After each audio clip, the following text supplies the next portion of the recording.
El texto de hoy para el sermón viene del Evangelio según San Lucas en el capítulo 3.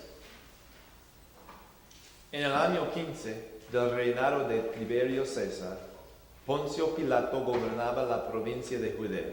Herodes era tetrarca en Galilea, su hermano Felipe en Iturea y Traconite y Lisanias en Abilene. El sumo sacerdocio lo ejercían Anás y Caifás. En aquel entonces la palabra de Dios llegó a Juan, hijo de Zacarías, en el desierto.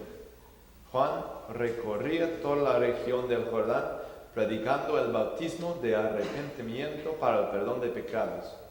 Así está escrito en el libro del profeta Isaías. Voz de uno que grita en el desierto: preparen el camino del Señor, háganle sendas derechas. Todo valle será rellenado, toda montaña y colina será allanada. Los caminos torcidos se enderezarán, las sendas escabrosas quedarán llanas, y todo mortal verá la salvación de Dios. El Evangelio del Señor.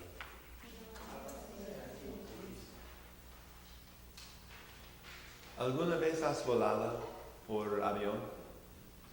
Sí, ¿verdad? Muchos de ustedes sí lo han hecho. Si has volado alguna vez, ¿en dónde te sentaste? ¿En el asiento del pasillo? ¿O de la ventanilla? ¿O tal vez el asiento central? O peor, ¿verdad? Pero en el asiento de la ventanilla, cuando vuelas a una altitud de 32,000 pies, ¿qué puedes ver? Pues casi todo y nada, ¿verdad? Es algo raro, ¿verdad? Puedes ver las montañas, tal vez el océano, las nubes, los llanos, lo que sea. Puedes ver hasta el horizonte y por lo menos puedes ver el panorama general.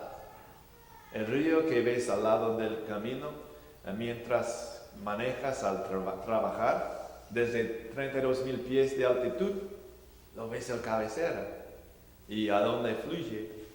Y tu casa. Y si puedes ver tu casa desde el avión, tal vez puedes ver que es tan lejos o cerca al mercado, depende de dónde está. Es la esencia entonces, cuando estás volando, que hay un cambio de punto de vista y puedes ver, como digo, el panorama general. No es algo común para muchos de nosotros. Uno de mis amigos de la universidad tenía su propio avión, un avioncito que tenía 90 caballos de vapor, 2 asientos y medio, y no volía más que 5,000 pies de altitud, algo pequeño. Pues te da miedo volar un avión así. Fuimos a volar una vez. Y es algo parecido a los aviones de línea en 32,000 pies de altitud. Sin embargo, no es igual. Se puede ver más, pero no se puede ver todo.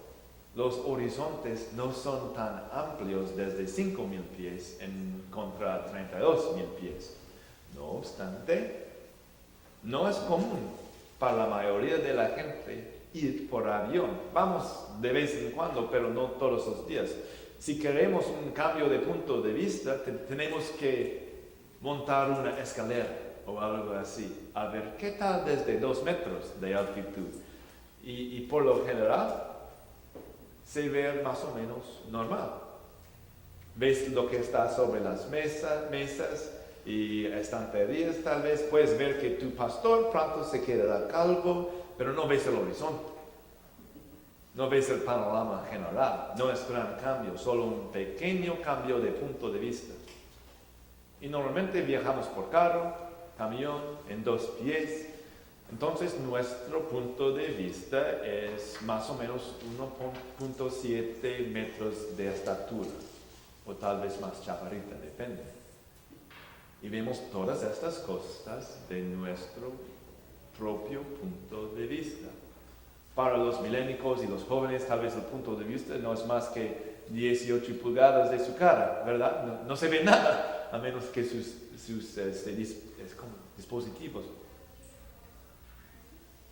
Bueno, pues casi todos también tienen algún punto de vista.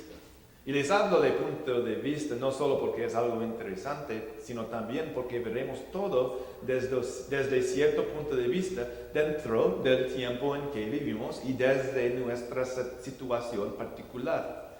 Siempre ha sido así, para el pueblo de Dios también, que vemos en la Biblia, desde el principio. Ellos tenían la dificultad con la perspectiva, la dificultad que hay algo más allá. Por eso Dios envía profetas, para elevar los ojos de su presente de ese pueblo a ver más allá de sus vidas, para cambiar su punto de vista desde la cotidiana a lo eterno. En el año alrededor de 620 antes de Cristo, entonces hace 2600 años más o menos, la palabra del Señor llegó a Isaías, el profeta de Dios, y empezó a profetizar en el nombre del Señor para elevar los ojos de la gente, del pueblo de Dios. Y dijo esto: consuelen a mi pueblo, dice su Dios. Hablen con cariño a Jerusalén y anúncienle que ya ha cumplido su tiempo de servicio, que ya ha pagado por su iniquidad, que ya ha recibido de la mano del Señor el doble por todos tus pecados. Isaías estaba profetizando acerca del futuro del pueblo de Dios hace 200 años después. Porque en aquel entonces el pueblo de Dios estaba bien, no necesitaban consuelo, aunque ofrecía consuelo.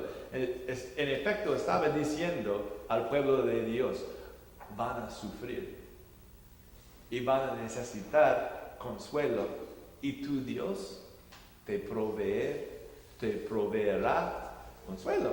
Entonces consuelen, todo estaría bien. Y luego, ¿sabes qué pasó?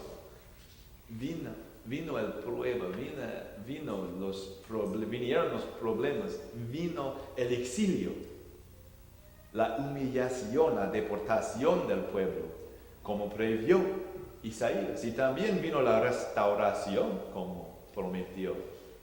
Vinieron el perdón y la reconstrucción del mismo pueblo. Es decir, Dios cumplió su profecía, cumplió su promesa, consolaba a los creyentes, y Isaías lo profetizó todo. Isaías también dijo el siguiente profecía. Una voz proclama: preparen en el desierto un camino para el Señor. Enderezan en la estepa un sendero para nuestro Dios. Que se levanten todos los valles y se allanen todos los montes y colinas, que el terreno escabroso se nivele y se alisen las quebradas. Entonces se revelaría la gloria del Señor. Esta profecía, esta palabra de Dios para aquellos que sobrevivieron el exilio a Babilonia. La promesa que viniera Dios y que una voz en el desierto haría sonar la alarma, que les iba a decir: la venida de Dios, ahí está, bien. Todavía en el año 620 antes de Cristo no se había cumplido. Sin embargo, el pueblo de Dios esperaba. Por esa profecía Dios les había elevado su punto de vista, pero aún no podían ver todo. Ampliaban sus horizontes para ver la cabecera, pero no sabían a dónde llegaba el corriente. El año 28 o 29 después de Cristo, en el año 15 del reinado de Tiberio César, Poncio Pilato gobernaba la provincia de Judea. Herodes era tetrarca en Galilea, su hermano Felipe en Iturea y Traconite y Lisaenas en Abilene. El sumo sacerdocio lo ejercían Anás y Caifás. En aquel entonces, la palabra de Dios llegó otra vez a un profeta, a Juan. hijo de Zacarías. En el desierto, Juan recorría toda la región del Jordán, predicando el bautismo de arrepentimiento para el perdón de pecados. Y así está escrito todo en el libro de Isaías. Voz de uno que grita en el desierto, preparen el camino del Señor, hagan sendas derechas, todo esto. Las palabras de Isaías fueron las únicas palabras que predijeron la venida de Juan, el que llamamos el Bautista. Y también el ángel del Señor le había predicho a Zacarías, el padre de Juan, que su esposa, Elizabeth, daría a luz a otro hijo, aunque tenía muchos años. Es decir, por las palabras del Señor y por un milagro, Juan el Bautista llegó al mundo como bebé y creció y llegó a ser un hombre maduro y empezó a predicar en el desierto según la profecía de Isaías, según la profecía del ángel del Señor. Pero ya al nacer, ya tenía el propósito de su vida: ser predecesor de Jesús para preparar el mundo para su venida. Y hoy no escuchamos mucho del contenido de su predicación. Hoy escuchamos nada más que un mensaje de bautismo, de arrepentimiento para el perdón de pecados. Entonces, pues, Dios anunció arrepentimiento y perdón por Juan el Bautista a la gente de su época para prepararles todos. El bautismo era un tipo diferente que el bautismo que tenemos nosotros, pero aún así, con la palabra de Dios, este bautismo llevaba poder. El bautismo de Juan llevaba el poder de perdonar, pero el enfoque parece ser arrepentimiento. O sea, el bautismo de Juan es como un lavamiento, y el arrepentimiento significa un cambio de actitud, un cambio de su forma de ser. Ya van a dejar sus vidas pecaminosas y van a intentar a vivir a la gloria de Dios. ¿Por qué? Pronto viene el Mesías. Y sí que preparaban el camino para el Señor. Así era el trabajo de Juan: prepara a la gente para recibir el Mesías, y eso consistía en arrepentirse y recibir perdón de pecado. El arrepentimiento para esa gente del siglo I hizo derechas las sendas. La predicación de Juan rellenó todos los valles. El reconocimiento de que sí, sus pecados les han sido perdonados, allanó toda la montaña. Y el ministerio de Juan preparó al mundo para ver con sus propios ojos, la salvación de Dios en forma de un hombre. Celebramos esta salvación de Dios y su nacimiento cada Navidad. Y nosotros podemos ver todo esto, porque estamos volando aquí en la Biblia a 32,000 pies de altitud. Podemos ver todo el horizonte de la revelación bíblica, porque la palabra de Dios nos ha ampliado el horizonte, ha ampliado nuestro punto de vista. Y desde aquí vemos la caída, vemos la promesa de enviar a un Salvador, vemos la historia bíblica del pueblo de Dios y cómo Dios guardaba la línea del Señor por ese pueblo de Dios. Y podemos ver las profecías que prometieron la venida de Juan. Hoy especialmente pensamos en la profecía de Isaías, y podemos ver las profecías que prometieron la venida del Señor.